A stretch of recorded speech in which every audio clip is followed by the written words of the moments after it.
Ciao a tutti, io sono Carla e oggi prepariamo insieme il pan di Spagna. Il pan di Spagna è una ricetta base della pasticceria, soffice, spugnoso, proprio adatto per essere farcito. Vieni con me in cucina e prepariamole insieme. Per prima cosa accendo il forno a 170 gradi statico. Per questa ricetta ti occorreranno 4 uova medie a pasta gialla. Io sto usando delle uova biologiche, 120 g di farina 00, 40 g di fecola di patate, 140 g di zucchero semolato, un pizzico di sale e come aroma ho scelto di mettere la scorza di un limone non trattato. Se vuoi puoi mettere i semi della bacca di vaniglia oppure l'estratto di vaniglia. Per prima cosa setaccio le polveri, la farina e la fecola di patate. Prendo un'ampia terrina e ci metto le uova. Le uova dovranno essere rigorosamente a temperatura ambiente, così monteranno meglio. Aggiungo lo zucchero, il pizzico di sale e inizio a montare il tutto con lo sbattitore elettrico, perlomeno per 7-10 minuti. Il composto dovrà perlomeno triplicare di volume. Il composto sarà pronto quando scrive. Significa che se lo sollevo e lo lascio ricadere rimane sopraelevato. A questo punto tolgo le fruste, non serviranno più perché la farina va inserita rigorosamente a mano per evitare di smontare tutta l'aria inglobata durante la montatura delle uova. Metto la scorza di un limone non trattato, controllo di non aggiungere la parte bianca perché amarognola. Se vuoi puoi anche mettere l'estratto di vaniglia oppure i semi del baccello. Perfetto.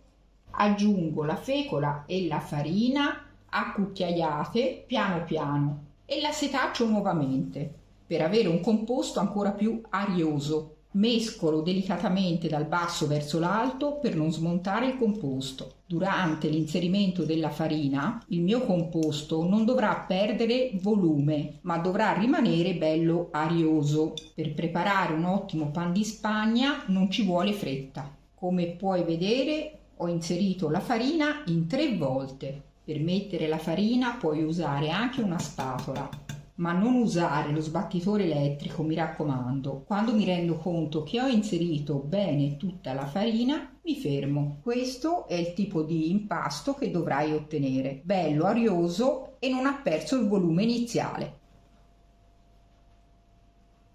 Ho imburrato e rivestito con la carta da forno una tortiera del diametro di 20 cm. Ci distribuisco il composto all'interno.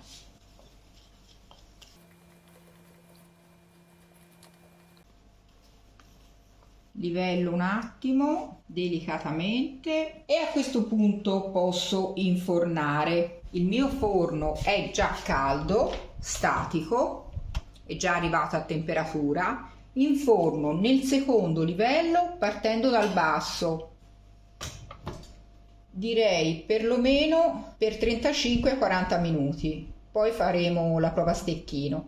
Mi raccomando, durante la cottura non aprire mai il forno. Dopo 40 minuti apro il forno, faccio la prova stecchino per controllare se è cotto perfettamente. Sì, è asciutto. Quindi lascio il forno spento, aperto, con il pan di Spagna all'interno, perlomeno per 5 minuti. Trascorsi 5 minuti, tolgo il pan di Spagna dal forno, metto della carta forno sulla griglia e lo capovolgo. Adesso posso togliere la carta forno. In una tortiera 22 cm di diametro con sole 4 uova è venuto alto 7 cm.